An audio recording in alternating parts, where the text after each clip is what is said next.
Shiratal ladzina an'amta 'alaihim ghairil maghdubi 'alaihim waladdallin. Bismillahirrahmanirrahim. Wa antu babira lan yento age-age sapa si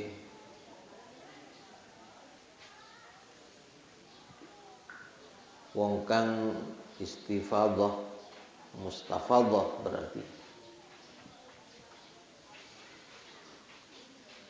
fihi kelawan fardu aibil fardi tegese kelawan fardu ba'da tatahhuri ing dalam sausi suci taklilan krana ngidhekaken lil hadasi maring hadas bi khilafil mutayammimi kelawan sulayane wong kang tayammum fi ghairi dawamil hadasi ing dalem liyane langgeng hadasi wala yadurru lan ora bahayane apa takhiruha oleh ngakhirake mustahadhah al fardhu ing fardu li maslahatin krana maslahah kasitrin koyok nutupi wantidhari jamaatin kasitrin koyok nutupi aurat itu maksudnya wantidhari jamaatin lan ngenteni jamaah wa ijabati muadzinin lan njawabi wong kang adzan wa ijtihadin lan ijtihad fi kiblatin ing dalem kiblat li annaha krana satuhuni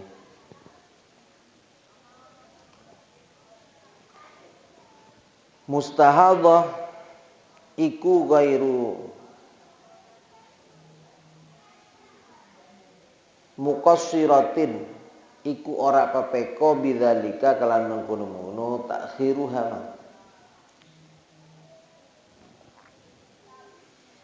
wa tasrihu utawi mertelaaken bil wujubi kelawan wajib fi ghairil wudu'i dalam liyane wudu wal asbilan blebet iku min ziyadati setengah saking tambahan ingsun.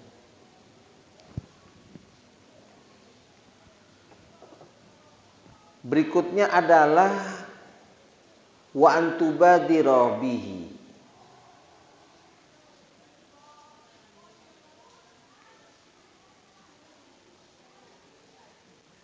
segera dengan kondisi istihadhah itu mengerjakan hal yang fardu. Tentunya ba'da tatahhuri setelah suci. Alasannya adalah taqlilan lil hadath, meminimalisir hadasnya. Bi khilafil mutayammim beda dengan orang yang tayammum. Bedanya fi ghairi dawamil hadasi di lain dawamul hadas.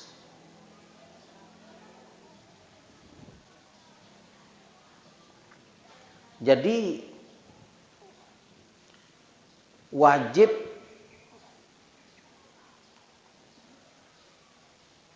orang yang sudah bersesuci bagi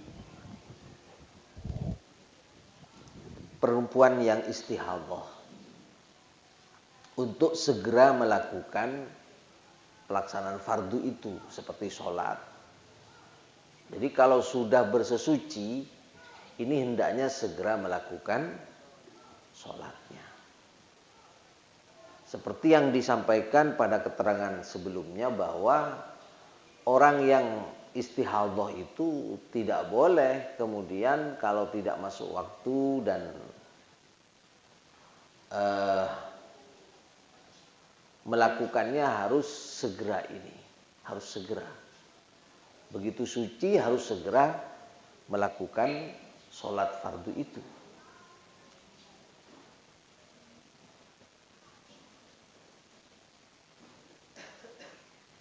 Alasannya adalah taqlilan lil hadath.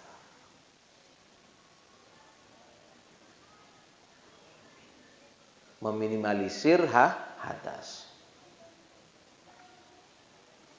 Kalau tayamum, orang yang bertayamum beda.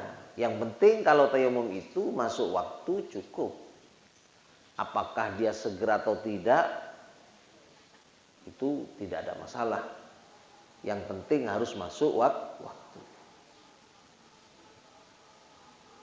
Jadi kalau tayamum, orang bertayamum sebelum masuk waktu tidak boleh.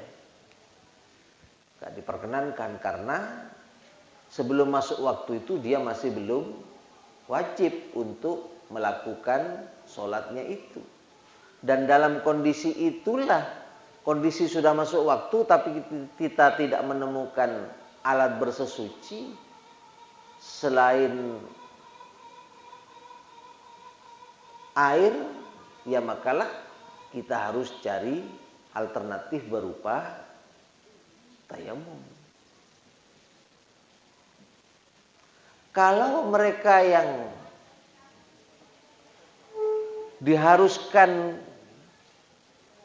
melakukan bersesuci secepat mungkin dan itu dilakukan setelah masuk waktu karena daimul hadas, seperti hal orang juga istihadhah ini, maka haruslah segera melakukan fardu.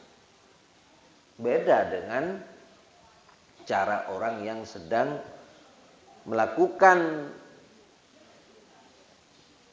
pensesuciannya setelah masuk waktu karena sebab tidak ada air dengan cara bertayamum. Sangat beda. Bedanya itu fi ghairi dawamil hadas, yaitu di selain hadasnya yang selalu ada itu. Jadi sekalipun tayamum dengan proses melakukan bersesucinya dengan tayamum, tapi faktor melakukan tayamum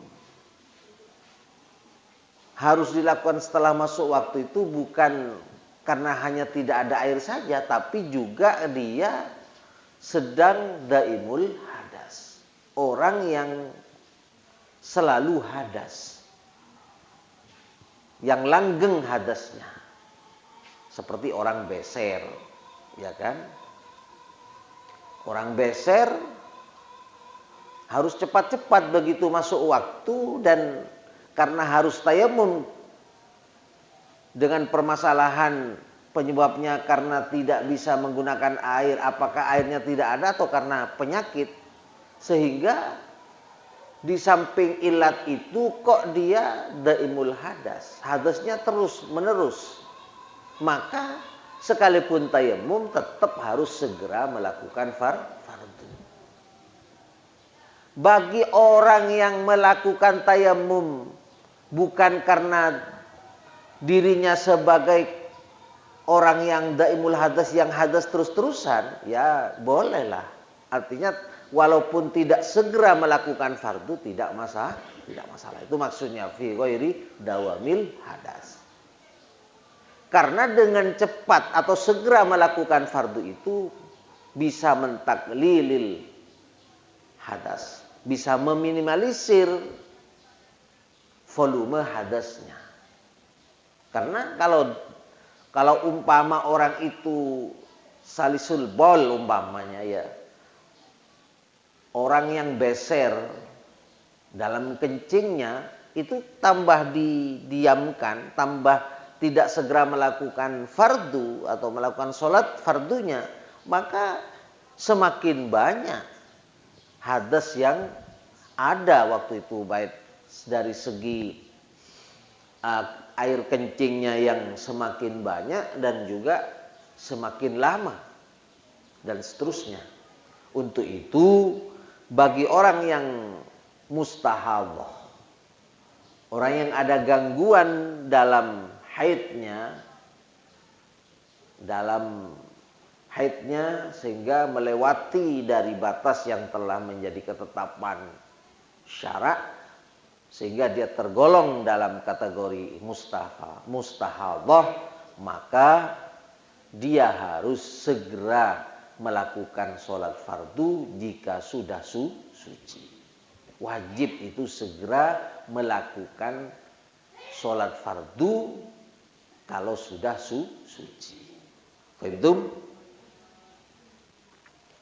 Bikhilafil mutayammim, beda dengan tayammum yang orang tersebut tidak terkait dengan daimul hadas. Bisa dipaham ya? Bisa dipaham. Sekalipun mutayammim, tapi ada faktor pula daimul hadas, tetap wajib segera melakukan fardu.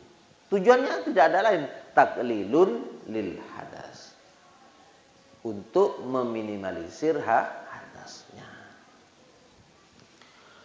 Wala yadurru ta'khiruha al-fardhu, tidak masalah mengakhirkannya seorang mustahadah, orang yang istihadah, al-fardhu, melakukan fardu diakhirkan, itu tidak masalah kalau limaslahatin, ada maslahah. Ada sebuah kepatutan untuk kemudian mengarah pada suatu keafdolan. Jadi umpama orang yang mustahadah ini setelah bersesuci ada sesuatu yang merupakan kepatutan untuk diundur sedikit demi suatu kepantasan, suatu kemaslahatan. Contoh, kasitri auratin, seperti dia perlu mencari atau perlu menutupi aurat yang maksimal sehingga sholatnya bagus. Terus wantidhari jamaatin, masih menunggu genapnya orang untuk sholat berjamaah. Itu tidak masalah. Orang yang mustahadah, perempuan yang istihadah, ini sudah bersesuci, kemudian tidak segera sholat fardu, ini boleh dan ditoleransi kalau hanya untuk melakukannya itu karena ada suatu maslahah, yaitu seperti orang masih menunggu adanya sholat berjamaah.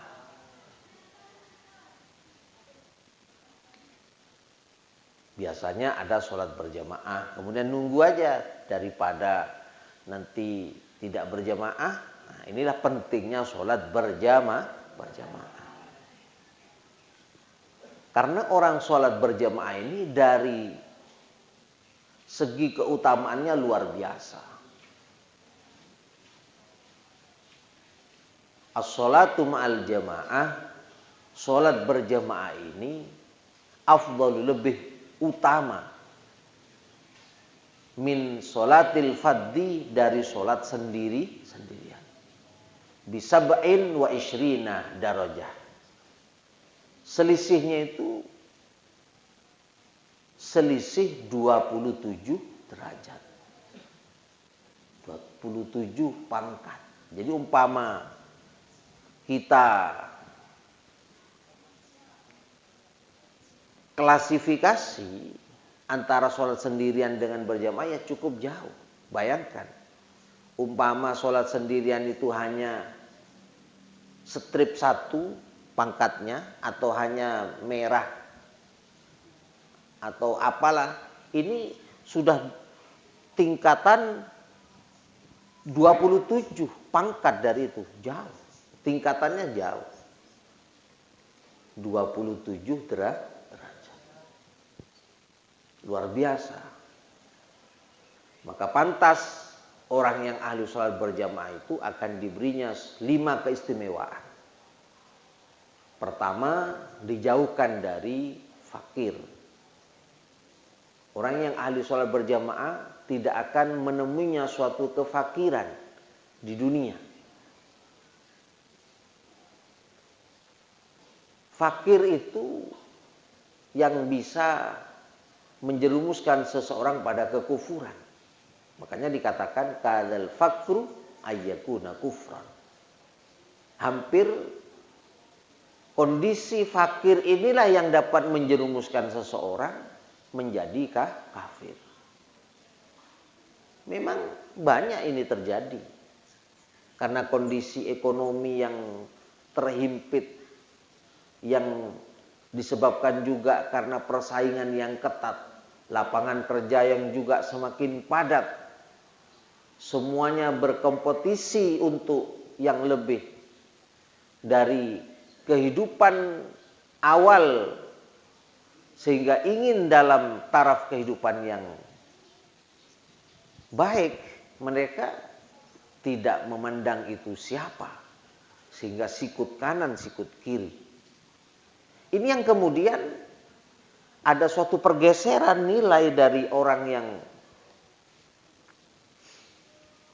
tidak berlandaskan suatu ajaran agama, sehingga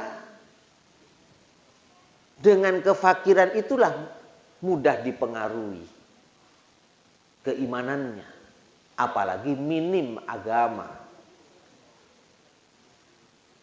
Yang setengah-setengah saja kadang-kadang rela dijual keimanannya dengan sebuah materi.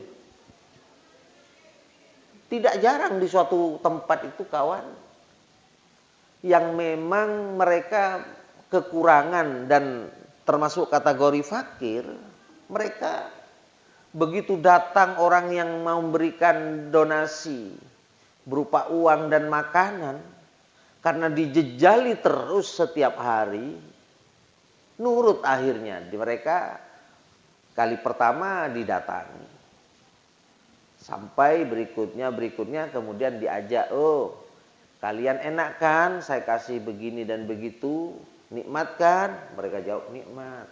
Mohon maaf minggu depan tolong ya ke rumah kami. Datanglah ke rumahnya.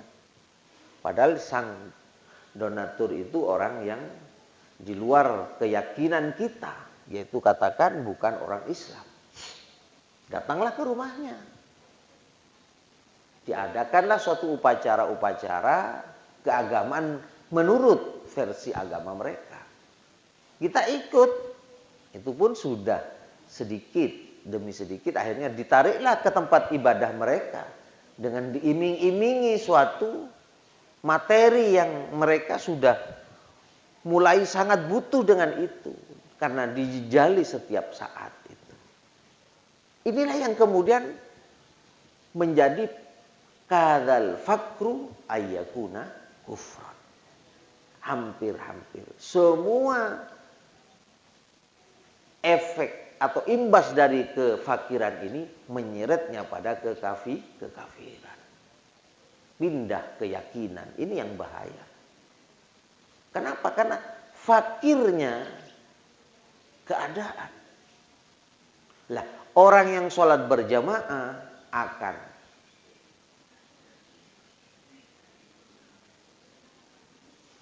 dijauhkan dari kefakiran. Sholat jamaahlah kalian. Di rumahnya nanti umpama jauh dari masjid, bikin sholat berjamaah. Ini yang pertama. Yang kedua, Allah akan mengangkat azab kubur dari orang yang ahli sholat berjamaah. Artinya, orang yang ahli sholat berjamaah tidak pernah Allah menyiksanya di alam kubur, di alam barzakh. luar biasa. Maka pantas suatu kemaslahatan, kepatutan yang seperti ini kita lakukan. Boleh mengundur sedikit, melakukan fardu bagi orang yang mustahadah. Sebenarnya orang mustahadah begitu suci segera melakukan sholat fardu. Tapi karena menunggu sholat berjamaah, yang pahalanya seperti tadi, yang pertama, yang khasiatnya atau yang keistimewaannya adalah bisa lebih tinggi derajatnya sholat berjamaah dengan sholat biasa selisih 27 derajat. Ya karena itu. Yang pertama, punya bobot bisa membuat seseorang tidak fakir. Yang kedua, membuat mereka yang ahli sholat berjamaah tidak akan diazab dalam kuburnya oleh Allah Subhanahu wa ta'ala. Kalau dikubur sudah tidak diazab oleh Allah, insya Allah mereka akan dijauhkan dari api neraka. Karena bahwa kubur itu adalah awwalu manzilin min manazilil akhirah. Rumah awal untuk kemudian masuk ke fase berikutnya, rumah akhirat. Tempat singgah pertama yang kemudian akan pindah pada akhirat, yaitu pasti yang namanya mati. Faman naja, barang siapa yang selamat di kubur, insya Allah akan selamat di alam akhirat. Ini caranya dengan sholat berjamaah. Alhamdulillah. Makanya di Pondok Al Anwar ini diwajibkan sholat berjamaah. Ya karena itu supaya jadi terbiasa. Dan hal yang baik ini perlu dibiasakan agar terus menjadi kebiasaan dalam pola hidupnya. Ta'udhu bil khair fa innal khairu bil adah. Ta'udhu bil khair, biasakan kalian untuk berbuat hal-hal yang baik, karena kebaikan fa innal khairu bil adah. Karena kebaikan ini perlu ada pembiasaan. Seperti anak kita yang dalam usia 7 tahun sudah harus diperintah melakukan sholat agar terbiasa dengan kebaikan itu. Bahkan kalau sudah umur 10 tahun bandel tidak sholat, boleh dipukul dengan pukulan yang mendidik untuk melakukan sholat. Ini penting. Yang ketiga, orang yang ahli sholat berjamaah nanti di akhirat akan menerima catatan amalnya dengan tangan kanan. Dan ini pertanda jika orang sudah menerima rapor kehidupan di dunia nanti di akhirat, rapor dunia, rapor amal perbuatannya di dunia yang akan diterima di akhirat itu dengan tangan kanan, berarti dia akan beruntung, akan menjadi orang yang sukses, menjadi orang yang akan mendapatkan nikmat di alam akhirat. Pertanda baik itu. Lah, kalau kemudian di akhirat amal kebaikannya buku catatan amalnya di dunia diterima dengan kanan kiri, itu pertanda buruk, lampu merah dia. Kalau tangan kanan yang menerima amal, pertanda dia lampu hijau, akan masuk surga. Dan tidak bisa dimodel kalau di akhirat itu. Semuanya otomatis. Lah, nanti saya di akhirat akan tangan kiri saya akan saya betul tidak akan ngangkat sekali, bagaimanapun tangan kiri saya tahan, tidak akan ngangkat apapun supaya tidak menerima catatan amal saya dengan tangan kiri. Lah, wong otomatis loh. Tahu paham tentang otomatis ya? Seperti remote control mobil atau remote control televisi atau alat elektronik yang lain. Jika ditekan dari sini, tidak bisa. Kalau ditekan power ya pasti hidup. Atau tekan ini begini. Demikian pula kalau di amal catatan kita itu sudah banyak merahnya, yang ngangkat bukan tangan kiri, yang ngangkat bukan tangan kanan. Justru tangan kiri secara otomatis dia maksa untuk menerima kitab atau catatan amal itu. Kalau banyak hijaunya, kemudian banyak sohehnya, jayid-jayid semua, tangan kiri tidak mau ngangkat, nggak connect, kan otomatis dengan catatan amal itu sudah dengan sendirinya tangan ini mengangkat sendiri dan menerimanya itu. Salah satu daripada hikmah sholat berjamaah adalah akan menjadi penyebab kita akan menerima catatan amal ini dengan tangan kanan. Alhamdulillah. Yang keempat, orang yang ahli sholat berjamaah akan melalui siratul mustaqim itu dari cepatnya kalbarqil khatif, bagaikan kilat yang menyambar. Cepat sekali. Sudah nyampe ke surga. Secara normatif orang yang melalui siratul mustaqim itu 300 tahun agak menanjak, ya kan? 300 tahun datar, 300 tahun agak menurun. Jalannya agak turun. 300 tahun kali 3 bagaimana? 900 tahun. Itu 900 tahun di akhirat, kawan, bukan 900 tahun di dunia. Ulama menggambarkan 1 tahun atau 1 hari di akhirat bagaikan 1000 tahun di dunia. 1 tahun di akhirat, ingat itu, 1 tahun di akhirat bagaikan 1000 tahun di dunia. Ya Allah. Kalau kemudian 300 tahun naik, 300 tahun datar, 300 tahun menurun.